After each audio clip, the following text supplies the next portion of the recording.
January 12, 1945. Near Remagen, Western Germany. ****. The frozen earth crunched beneath Wehrmacht boots as Obergefreiter Klaus Brenner stumbled forward, hands raised above his head. Snow fell in thick curtains across the Rhine valley, muffling the distant thunder of artillery that had become the soundtrack of his final days as a free man. His uniform, once the proud field gray of the German army, hung loose on a frame that had shed 20 kilograms since the retreat from the Ardennes. The metallic taste of fear mixed with hunger on his tongue as American soldiers motioned him and 43 other prisoners toward waiting trucks. Brenner had been taught that capture meant humiliation, brutality, perhaps death. He had heard the stories whispered in frozen foxholes. Americans were gangsters and Jews who would exact revenge. Yet as rough hands patted him down for weapons, no rifle but struck his ribs. No boot kicked his legs from beneath him. A young GI, barely old enough to shave, offered him a cigarette, a gesture so unexpected that Brenner's fingers trembled as he accepted it. The convoy lurched eastward, away from the front, away from the Reich that was crumbling like burnt paper. Through the canvas flaps of the transport truck, Brenner caught glimpses of a world he no longer recognized. American supply columns stretched for kilometers, trucks laden with ammunition, fuel, food, an abundance that made Germany's desperate final offensive seem like a child's game. He closed his eyes and wondered what waited at the end of this journey, unable to imagine that within 72 hours his understanding of civilization itself would shatter and reform like ice under spring sun.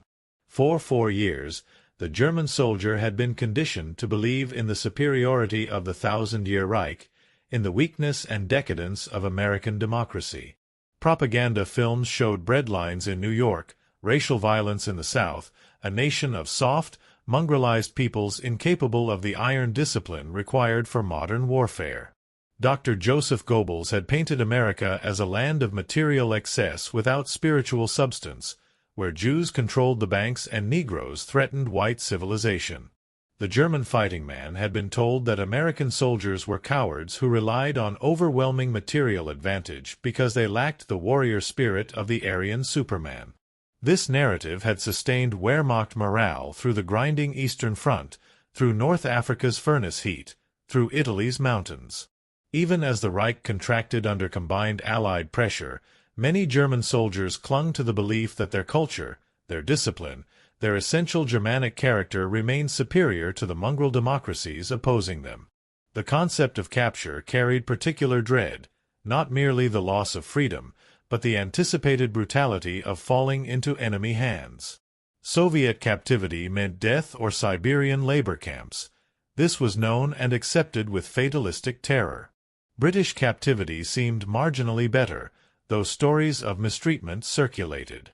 But American captivity existed in a propaganda-darkened space where gangster cruelty met racial revenge fantasies. Few German soldiers could have anticipated what awaited them. Not punishment, not revenge, but something far more devastating to their ideological foundations, ordinary American civilization in its unadorned, functional reality. Klaus Brenner's journey from the Rhine to Camp Polk, Louisiana, spanned 3 weeks of incremental disorientation. First came the Field Processing Center near Liège, Belgium, where German POWs received medical examinations, delousing, clean uniforms marked with PW stencils, and their first full meal in weeks. The food alone constituted a shock: white bread, butter, tinned meat, coffee with sugar and condensed milk. Brenner had not tasted butter since 1942. He ate mechanically, mistrustfully, waiting for the trap to spring. Around him, other prisoners wolfed down rations with animal desperation, some weeping as they chewed, others vomiting from stomachs too shrunken to process abundance. The American guards watched with a mixture of pity and detachment, smoking cigarettes and making jokes in English that none of the Germans understood. There was no brutality. No one was beaten. The wounded received treatment from the same medics who cared for American casualties. This itself violated everything Brenner had been taught about enemy behavior. In the Wehrmacht, prisoners, particularly Soviet prisoners, existed as subhuman resources to be worked until death. Yet here stood American soldiers treating German captors with mechanical efficiency and, if not kindness, then a strange sort of professional indifference that suggested they had better things to do than exact revenge. The Atlantic crossing aboard the USS Monticello expanded Brenner's disorientation into something approaching vertigo. The converted troopship held 3,000 German POWs in its holds, stacked in bunks welded to steel bulkheads, yet even this confinement surpassed conditions in the collapsing Reich. They received 3 meals daily, meals that would have constituted feasts in the Wehrmacht's final months. Breakfast brought oatmeal with milk and sugar, toast, jam, and coffee. Lunch delivered soup, bread, and fruit. Dinner featured meat, potatoes, vegetables, and dessert. The sheer quantity and regularity of food became a subject of obsessive discussion among the prisoners. Unteroffizier Wilhelm Schaefer, a veteran of Stalingrad who had survived on frozen horse meat and watery soup through that hell, kept a detailed log of every meal, recording weights and descriptions with the precision of a man documenting evidence of an impossible miracle. 700 grams of food today, he wrote on January 28. More than my entire family received in a week in Berlin. Others speculated that this abundance was temporary, a fattening before slaughter, or perhaps elaborate propaganda meant to be filmed for newsreels. Yet the food kept coming, meal after meal, day after day, with the mechanical regularity of American industrial production applied to the feeding of enemy prisoners. The Atlantic winter showed its teeth 3 days from port. Waves like moving mountains crashed over the Monticello's bow, sending the ship pitching through 40-degree rolls that had German prisoners vomiting into buckets and praying to gods they had forgotten in the trenches. Brenner, who had never seen an ocean before the war, clung to his bunk and wondered if drowning might be preferable to this endless, heaving misery. Yet even here, American efficiency manifested itself. Medical corpsmen moved through the holds distributing seasickness remedies, clean buckets, and water. The guards reduced their watches to essential personnel, allowing prisoners to suffer in relative privacy rather than forcing them onto deck for counts and inspections. It was another small violation of expected behavior, this casual accommodation of human weakness, this suggestion that the captors viewed their charges as men rather than abstract enemies. When the seas calmed and the American coast appeared as a dark line on the western horizon, Brenner felt something he could not name. Not quite hope, but a loosening of the existential dread that had compressed his chest since capture. Perhaps he would survive this. Perhaps survival meant more than merely continuing to breathe. Newport News, Virginia, materialized through morning fog on February 4, 1945, a sprawling port complex that made Hamburg look like a fishing village. Brenner pressed against the porthole, watching American civilization reveal itself in layers of stunning scale. Hundreds of ships crowded the harbor. Cargo vessels, tankers, warships, transports, all moving with coordinated purpose. Cranes swung cargo containers with mechanical precision. Trains carrying tanks and trucks stretched toward inland horizons. Warehouses the size of German factories lined the waterfront. And everywhere, the material abundance of a nation that had turned its industrial capacity toward total war without sacrificing its civilian economy. This was the arsenal of democracy made visible, not as propaganda, but as simple, observable fact. The prisoners descended gangways in long columns, boots clattering on steel, and were herded into processing facilities where American bureaucracy consumed them with the same efficient impersonality as American industry. Names, ranks, serial numbers, photographs, medical checks, paperwork, everything documented, filed, processed. Brenner received a POW identification card with his photograph, fingerprints, and assigned number. He was no longer Obergefreiter Klaus Brenner of the 12th Volksgrenadier Division. He was now prisoner of war 31G 44782, property of the United States Army, subject to the Geneva Convention, entitled to treatment befitting captured military personnel. The formality itself carried weight. He was not a slave, not vermin to be worked to death, but a classified entity within a vast administrative system that processed millions of humans with mechanical precision. The train journey from Virginia to Louisiana consumed 3 days and revealed America in all its continental immensity. Brenner had thought Germany was large. The endless Russian steppes had taught him scale, but this was different. This was industrial civilization spread across distances that made European geography seem cramped and provincial. The train passed through Virginia's winter bare forests, across the Carolinas' red clay hills, through Georgia's pine barrens, and into the subtropical wetlands of the Gulf Coast. At every stop, American civilians gathered to stare at the German prisoners with expressions ranging from curiosity to hatred to indifference. Children pointed. Women turned away. Men who looked old enough to have sons in uniform watched with hard eyes. Yet there was no mob violence, no rocks thrown, no burning torches. The crowds maintained distance, held back by military police and the invisible barrier of American law, which apparently applied even to captured enemies. Through the windows, Brenner observed a nation untouched by war's physical destruction. Houses stood intact. Factories belched productive smoke. Cars, civilian cars, moved on paved roads. Electric lights illuminated towns at night with a profligacy that would have earned a death sentence for light discipline violations in Germany. The abundance was almost obscene to men who had spent years in rationed deprivation. One young prisoner, a former Hitler Youth believer named Ernst Hoffmann, pressed his face to the glass and whispered, "They haven't suffered at all." Not at all. It was not an accusation, but a realization that undermined everything he had been taught about the justice of Germany's cause. Camp Polk sprawled across the Louisiana pine forest like a small city, row upon row of white-painted barracks arranged in precise geometric blocks, watchtowers at regular intervals, chain-link fencing topped with barbed wire. To Brenner's eye, accustomed to the improvised squalor of Wehrmacht field camps in the war's final years, it looked almost comfortable. The barracks had wooden floors, walls, roofs, structures built for human habitation rather than mere survival. They arrived on a humid February afternoon when the air hung thick with moisture and the alien smell of swamp and pine. American guards processed them through final intake procedures with the same mechanical efficiency that had characterized every stage of their captivity. Medical examinations, uniform exchange, barack assignments, orientation lectures delivered in passable German by an American officer who had studied in Heidelberg before the war.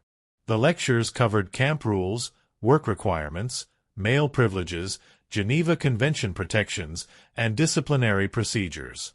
What they did not cover, what could not be conveyed through official channels, was the everyday reality of American captivity, the small, accumulated observations that would systematically dismantle the ideological foundations of German superiority. The first shock came within hours of arrival, when Brenner and 7 other prisoners were assigned to Barack 17, Section C.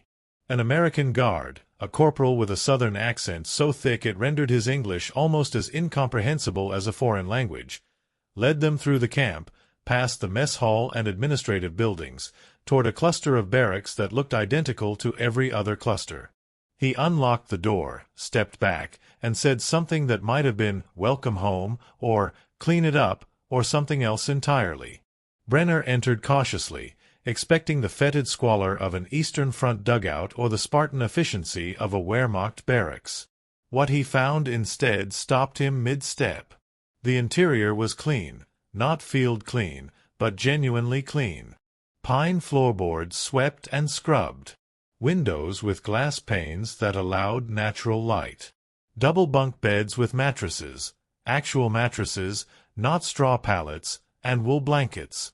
Footlockers for personal belongings. Electric lights hanging from the ceiling. And at the far end of the barack, through an open doorway, the gleam of white porcelain and chrome. Klaus Brenner approached that doorway with the wariness of a man expecting a trap. He had lived 4 years at war, most of that time in conditions of increasing deprivation. Personal hygiene had meant washing in frigid streams when possible, relieving oneself in field latrines that were little more than trenches with poles, accepting lice and disease as inevitable companions of military life. The finest facilities he had known were the communal washhouses of Wehrmacht garrison towns. Cold water, concrete floors, minimal privacy. Soviet territory had offered even less. The final months in Germany, as the infrastructure collapsed under Allied bombing, had reduced Wehrmacht hygiene to medieval standards. Soldiers relieved themselves in rubble. Water came from bombed pipes or contaminated wells. Disease spread through units like fire through dry grass. This context, this accumulated degradation, formed the lens through which Brenner now perceived what lay beyond that doorway. The latrine facility gleamed with porcelain and chrome and polished tile that reflected electric light like mirrors. 6 toilet stalls lined one wall, not holes in the ground, not wooden thunderboxes over trenches, but actual flush toilets with seats and doors that closed. Across from them stood 6 porcelain sinks with chrome faucets, each accompanied by a mirror. In the corner, 3 shower stalls with curtains offered privacy. The air smelled of disinfectant rather than shit and decay. Brenner stood in the doorway, his hand on the frame, staring at this arrangement with an expression that would have been appropriate for witnessing a religious miracle. Behind him, Wilhelm Schaefer pushed close and looked over his shoulder. For a long moment, neither man spoke. Then Schaefer, the Stalingrad veteran who had eaten rats to survive, who had watched men die of typhus in frozen trenches, whispered, "They give this to prisoners."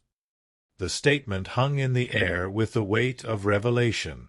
This was not for officers, not for guards, not for the privileged class of German society. This facility existed for captured enemy soldiers, men who had fought to kill Americans, men whose nation had started a war that killed hundreds of thousands of American servicemen. Yet here stood indoor plumbing of a standard that exceeded anything Brenner had experienced even in civilian life before the war. His family apartment in Stuttgart had shared a toilet with 3 other families, down a cold hallway, serviced by a temperamental water system that failed regularly. His grandmother's farm in Bavaria had featured an outhouse and a hand pump in the yard. Only the wealthy had enjoyed private bathrooms with hot water. Yet here, in a prison camp in the swamps of Louisiana, the United States Army provided toilet facilities to enemy prisoners that surpassed the living standards of working-class Germans in peacetime. Ernst Hoffmann, the young former Hitler Youth believer, pushed past the older men and approached one of the toilets with scientific curiosity. He had been 15 when the war started, had grown up in the Hitler Youth camps where ideology had been drummed into malleable young minds. Germans were superior, Americans were decadent, the Führer would create a new order. Now 20 years old, hollow-eyed and thin from combat and captivity, he opened a stall door and examined the apparatus within. "Hot and cold water," he said, reading the markings on the faucets above the sink. He turned the hot water tap. After a moment, steam rose from the basin. He turned the cold tap. Clean, clear water flowed. He operated the toilet flush mechanism. Water swirled, drained, refilled. The engineering was simple, functional, reliable, the application of industrial efficiency to human sanitation. Hoffmann sat down on the closed toilet seat as if testing whether it would support his weight, then looked up at the other prisoners with an expression mixing wonder and something darker, something that might have been ideological vertigo. "In the bunker in Berlin," he said quietly, "the Führer does not have this." The statement was not quite accurate. Hitler's Führer bunker did possess modern plumbing, but the essential truth underlying Hoffmann's observation would prove more devastating than any piece of Allied propaganda. The German prisoners had been taught that their suffering served a higher purpose, that the deprivations of war were necessary sacrifices for the creation of a greater Germanic civilization. They had accepted reduced rations, collapsing infrastructure, disease, and death as the price of ideological purity and racial destiny. The Nazi state had promised that after victory, when Lebensraum had been secured and inferior peoples subjugated, Germans would enjoy the highest standard of living in human history. Yet here, in an enemy prison camp, in a nation they had been told was decadent and weak, the basic standard of living exceeded what they had known in the supposedly superior Reich. This contradiction, visible, undeniable, experienced in the most intimate daily activities, began its corrosive work on the ideological certainties that had sustained them through years of war. Over the following days, indoor plumbing became the focus of obsessive attention and discussion among the German prisoners. They approached the facilities with various mixtures of gratitude, suspicion, wonder, and shame. Some treated the toilets with reverent care, cleaning them meticulously, using minimal toilet paper, which was provided freely, another abundance that astonished men accustomed to using leaves or newspaper when available. Others seemed almost afraid of the equipment, as if using it would somehow acknowledge their subordinate position. A few hardened National Socialists dismissed it as propaganda, claiming the facilities were exceptional, installed specifically in camps housing German POWs to break their morale through contrast. But this theory collapsed when prisoners who had been transferred between camps reported identical facilities everywhere, and when those assigned to work details outside the camp observed that ordinary American soldiers, and indeed ordinary American civilians, possessed the same standards of sanitation. The camp itself operated with the bureaucratic efficiency that characterized all American military installations. The German POWs were organized into work companies and assigned various labor details in compliance with Geneva Convention requirements. Agricultural work in Louisiana fields, forestry in nearby pine forests, loading and maintenance at military supply depots, kitchen and sanitation duties within the camp. The work was hard but not brutal, the hours long but regulated, the supervision strict but generally fair. They were paid 80 cents per day in camp scrip, which could be spent at the camp canteen for cigarettes, candy, toiletries, and other small luxuries. They received 3 substantial meals daily, meals that continued to astonish with their quantity and variety. Breakfast might feature eggs, bacon, toast, butter, jam, coffee, and orange juice. Lunch brought sandwiches, soup, fruit, and cake. Dinner offered meat, potatoes, vegetables, bread, and dessert. The daily caloric intake exceeded 3,000 calories, more than German civilians were receiving in the collapsing Reich, more than Wehrmacht soldiers had received even before the war's final collapse. Klaus Brenner found himself assigned to an agricultural work detail, harvesting vegetables on Louisiana farms contracted to supply military facilities. The work was familiar. He had grown up on a farm, but the context was alien. They traveled to work sites in trucks, supervised by a handful of guards who seemed more interested in preventing escapes than in driving maximum productivity. The American farmers who owned the land treated them with a mixture of courtesy and businesslike detachment. At lunch, they sat in the shade of oak trees draped with Spanish moss, eating sandwiches provided by the military, watching free American civilians go about their lives. The civilians had cars, tractors, electric appliances. Their homes had glass windows, painted siding, and, as Brenner learned when allowed to use a farmhouse bathroom, indoor plumbing as standard equipment. The farmer's wife, a stout woman in her 50s who reminded Brenner painfully of his mother, had offered the facilities without hesitation, then provided cold lemonade in glass bottles. "Y'all are somebody's sons," she said in English that the guard translated. "War ain't your fault. You just got caught up in it, same as my boys overseas." Her kindness was somehow more devastating than hatred would have been. The psychological impact of sustained exposure to American abundance operated on multiple levels simultaneously. On the most basic physical level, the prisoners began to recover health.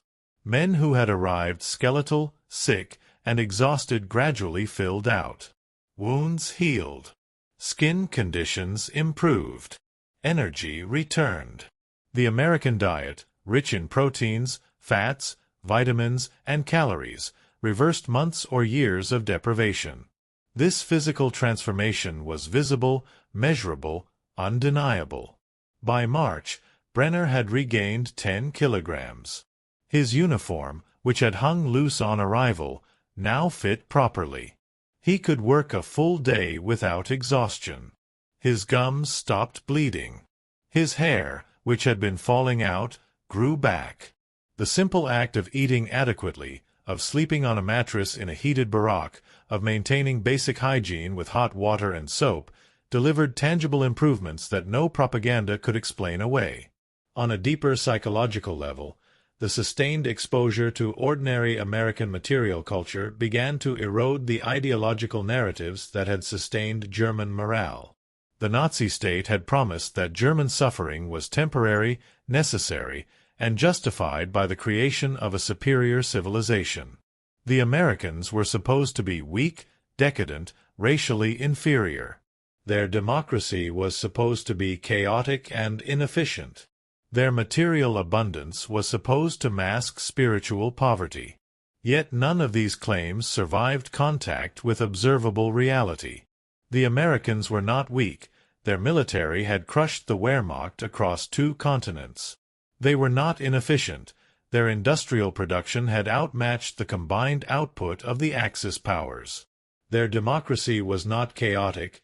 It had mobilized millions of men and billions of tons of material with systematic precision. And their abundance was not spiritual poverty, but simply the product of an advanced industrial economy that served its citizens rather than sacrificing them to ideological abstractions. Wilhelm Schaefer, the Stalingrad veteran, began keeping a different kind of journal. Where his initial entries had catalogued meals with the precision of a man documenting the impossible, his later entries grappled with larger questions. If Germany was destined to rule Europe, he wrote on March 15, why can America feed its prisoners better than Germany fed its soldiers? If the Aryan race is superior, why does the mongrel democracy build toilets for enemy captives that exceed what German workers enjoyed in peacetime? I have seen the reports of what we did in Poland and Russia, the things we were told were necessary for Lebensraum. But America has Lebensraum. They have an entire continent, resources beyond imagination, and they share it even with enemies who tried to kill them. What does this say about our cause? What does this say about what we were told? These questions, asked in various forms by various prisoners, spread through the camp like a contagion more potent than typhus. Not all prisoners experienced this ideological dissolution. Some Nazi true believers clung to their convictions, explaining away contradictions through elaborate rationalizations. But for many, especially the younger men who had been conscripted into a war they had not chosen, the accumulated weight of small observations became impossible to dismiss. The flush toilets, the hot showers, the regular meals, the medical care, the Geneva Convention protections, the payment for work, the mail from home, the camp library with German books, the soccer games on Sunday afternoons, the visiting clergy who came to lead Christian services, all of it pointed toward a civilization that functioned, a democracy that delivered material benefits to its citizens and extended basic human dignity even to its enemies. Klaus Brenner finally departed Camp Polk in November 1945, part of a large group of POWs being repatriated through New York. The train journey north retraced his arrival route, showing him America in autumn colors, gold and red and brown replacing the winter gray and spring green of his earlier passages. At the port, they boarded another Liberty ship, this one configured for passenger transport rather than cargo. The crossing was calmer than his westbound voyage, the Atlantic granting them relatively smooth passage. He stood on deck as the American coast receded, watching the New York skyline diminish into the distance. Somewhere in those towers and docks and warehouses, the machinery of American abundance continued its work, indifferent to his departure. The ship turned east, toward Europe, toward a Germany he barely recognized from descriptions he had read. He arrived in Bremerhaven in December 1945 to find a nation that resembled the apocalyptic landscapes of medieval woodcuts. Cities were moonscapes of rubble. Displaced persons crowded refugee camps. Food was scarce, fuel scarcer, hope scarcest of all. Brenner made his way south toward Stuttgart, traveling through a geography of destruction where the physical infrastructure of civilization had been bombed into archaeology. When he finally reached his family's apartment building, he found it partially collapsed, his family relocated to a temporary housing facility on the city's outskirts. His mother wept when she saw him, her hands clutching his face as if to verify his physical reality. His father, aged a decade in 6 years, shook his hand with formal gravity. His sister, whom he had last seen as a girl of 14, was now a gaunt woman of 20 who worked 12-hour days in an American military laundry to earn food rations. That night, in the cramped room his family now called home, he lay on a straw pallet and listened to his father describe the final years. The bombing, the deprivation, the propaganda that had insisted victory was near even as the Reich collapsed, the arrival of American troops, and the beginning of occupation. "They have been fair," his father said, speaking of the Americans with careful neutrality. "Firm, but fair. Better than we had any right to expect." Brenner did not speak of the toilets. Not then, not for years afterward.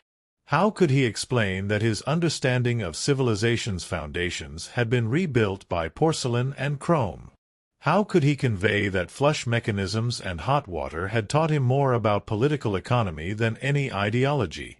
The lessons of Camp Polk remained private, encoded in small behaviors and quiet observations. He washed thoroughly, even when water was scarce. He maintained cleanliness with a discipline that surprised his family. When Reconstruction began and opportunities emerged for work with American contractors rebuilding German infrastructure, he volunteered, using the plumbing and carpentry skills learned in Louisiana. The work paid in dollars, which could be converted to Deutschmarks at favorable rates. More importantly, it put him in contact with American engineers and supervisors who treated German workers as colleagues rather than defeated enemies, who shared technical knowledge freely, who operated from manuals that codified best practices into systematic procedures anyone could follow. In 1947, he married a woman named Helga who had survived the war working in a Stuttgart hospital. She had seen things during the bombing campaigns that she rarely spoke about, and he had seen things in Louisiana that he rarely explained. Their silences complemented each other. They moved into a small apartment in a reconstructed building, a new structure built to American sanitation standards mandated by occupation authorities. The apartment featured a private bathroom with toilet, sink, and bathtub. Hot water came from a boiler fueled by coal rations. On the evening they moved in, Helga ran a bath and called him to see. He stood in the doorway, looking at the steaming water and porcelain fixtures, and felt the accumulated weight of memory collapse the distance between Louisiana and Stuttgart, between prisoner and citizen, between ideology and reality. "It's beautiful," Helga said, and he agreed, though he was not entirely sure whether she meant the bathroom or the implicit promise of a future where such things would be normal rather than miraculous. The Marshall Plan began in earnest in 1948, flooding Western Europe with American aid, food, fuel, machinery, loans, and technical assistance. Germany, divided and occupied, became the primary testing ground for whether a defeated enemy could be reconstructed into a stable democracy. The investments were massive, calculated, and effective. Factories rebuilt. Infrastructure expanded. Currency stabilized. The economy, which had been reduced to barter and black markets, began functioning again with systematic efficiency. Critics called it imperialism, accused America of creating dependent client states, pointed to the emerging Cold War as the true motive. All of this was probably true to some degree. But Klaus Brenner, working on reconstruction projects, watching German cities rise from rubble with American financing and German labor, saw also the other truth, that democracies which built toilets for prisoners made generous victors, and that material abundance shared was more persuasive than any ideology imposed. Wilhelm Schaefer wrote to him in 1950, a letter forwarded through Red Cross channels from an address in Hamburg. Schaefer had become a teacher, working in a school established by American education authorities to train a new generation in democratic principles. "I teach civics," he wrote, "which is a strange subject for a man who believed in nothing but obedience. But I find I have knowledge to share, not from books, but from experience. I tell my students about America, not the propaganda version we were taught, but the real thing. I tell them about ordinary abundance, about systems that serve citizens, about the power of indoor plumbing as a political statement. They think I am eccentric. Perhaps I am. But some understand. That is enough." The letter included a photograph, Schaefer standing in front of a schoolhouse, heavier now, wearing civilian clothes and glasses, looking like what he had become, a teacher rather than a soldier. Ernst Hoffmann's path was harder. The young man who had wept in the Camp Polk library over photographs of concentration camps returned to Germany carrying guilt that no abundance could wash away. He had not personally participated in atrocities. He had been a regular Wehrmacht soldier fighting on conventional fronts, but he felt the collective shame of a generation that had followed the Führer into the abyss. He studied theology, became a Lutheran minister, and spent his life preaching reconciliation and responsibility. Brenner saw him only once, at a memorial service in 1965 marking 20 years since Germany's surrender. Hoffmann delivered a sermon about moral reckoning, about the necessity of confronting uncomfortable truths, about the danger of ideologies that promise superiority at the cost of humanity. Afterward, the two men spoke briefly. Hoffmann remembered Brenner from Camp Polk, remembered the latrine facility, remembered the moment when the porcelain toilets had opened a crack in his ideological certainty. "Strange," he said, "that God should use American plumbing as an instrument of revelation. But I suppose he works through what is available." The toilets of Camp Polk were probably demolished decades ago, removed when the facility was decommissioned or converted to other uses. The porcelain and chrome were scrapped or salvaged, the pipes disconnected, the infrastructure that briefly housed German prisoners returned to earth and rust. Yet their influence persists in ways that cannot be measured but can be traced through the lives they touched. Brenner lived until 1998, dying at 76 in a comfortable apartment in Stuttgart with a private bathroom, central heating, and all the material comforts of a prosperous German democracy. He had prospered modestly in the Reconstruction years, raised 3 children who never knew hunger, and watched Germany transform from totalitarian nightmare to stable social democracy.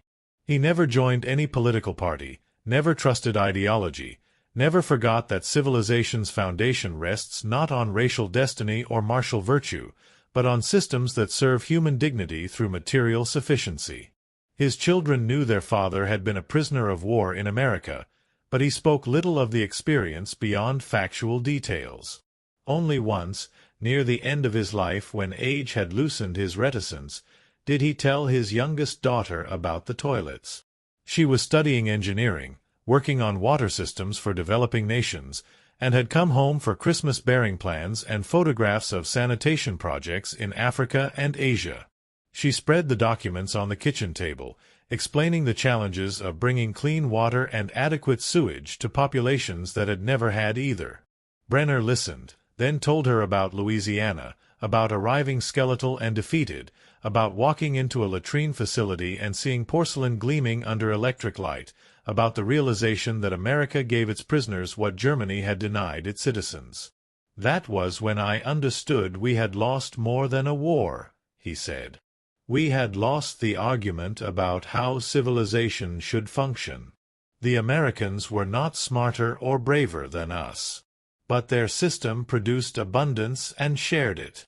Ours produced sacrifice and hoarded it. In the end, that made all the difference." The story of German POWs encountering American indoor plumbing seems almost comedic in isolation, a tale of culture shock reduced to bathroom fixtures, of military history domesticated into plumbing supply catalogs. Yet embedded in that encounter lies a profound truth about the nature of ideological systems and material realities. The Nazi regime had promised a civilization of grandeur built on racial hierarchy and military conquest. It demanded total sacrifice from its citizens in service of this vision, accepting starvation, deprivation, and death as necessary costs. The American system, for all its flaws and contradictions, operated from a different principle. That government existed to serve citizens, that abundance shared created stability, that material comfort was not decadence but a foundation for civil society. These competing visions, sacrifice versus abundance, hierarchy versus distribution, ideology versus pragmatism, met in the most mundane possible arena, a latrine facility in a Louisiana prison camp. The German prisoners who gasped at American indoor plumbing were not gasping at technology. Germany had invented modern sanitation engineering and pioneered urban water systems. They were gasping at priorities revealed through infrastructure. A nation that built flush toilets for enemy prisoners had made choices about resource allocation, about the value of human dignity, about the baseline standards of civilization. Those choices reflected political and economic systems that generated surplus and distributed it broadly rather than concentrating it narrowly. The porcelain fixtures thus became symbols of a larger truth, that democracies which produced abundance and shared it systematically, even with enemies, possessed a civilizational resilience that ideologies of sacrifice and superiority could not match. This lesson, learned by tens of thousands of German POWs in camps scattered across America, contributed to post-war Germany's transformation in ways that are impossible to quantify but equally impossible to dismiss. The men who returned from American captivity brought with them not just memories of good food and fair treatment, but a visceral understanding that the American system worked. Not perfectly. They had seen racism, inequality, poverty in their glimpses of American society. But functionally, sustainably, with a capacity to deliver material benefits broadly enough that even captured enemies benefited. When these men participated in rebuilding German democracy, when they voted in elections, when they chose reconstruction over revenge and integration over isolation, they drew on lessons learned in places like Camp Polk. The toilets were merely symbols, but symbols have power, especially when they are experienced daily in the most intimate and undeniable ways.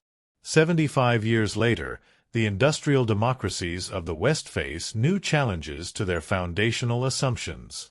Authoritarian systems advertise their efficiency, their unity of purpose, their freedom from the messy compromises of democratic governance. New ideologies promise greatness through discipline, identity through hierarchy, strength through sacrifice.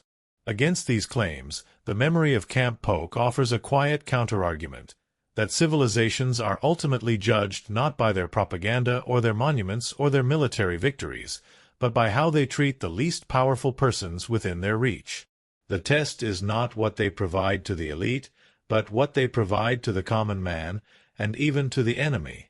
Flush toilets for prisoners of war, this mundane, almost absurd detail, becomes a measure of civilizational character more reliable than any ideology's grand promises. Klaus Brenner understood this in 1945 when he first pressed the lever and watched clean water swirl and drain. Wilhelm Schaefer understood it when he catalogued meals and wondered why abundance should be given to enemies. Ernst Hoffmann understood it when he looked at the photographs of concentration camps and asked what kind of civilization could build death factories while its enemies built toilets for prisoners. These men, and thousands like them, carried that understanding home to Germany and helped build a democracy on foundations of material sufficiency rather than ideological purity. The porcelain and chrome have long since been scrapped, the camps dismantled, the generation that experienced them nearly gone. But the lesson remains, inscribed not in monuments or textbooks, but in the quiet daily miracle of water flowing, waste removed, dignity maintained through infrastructure so reliable it becomes invisible, the deepest magic of civilization functioning as it should.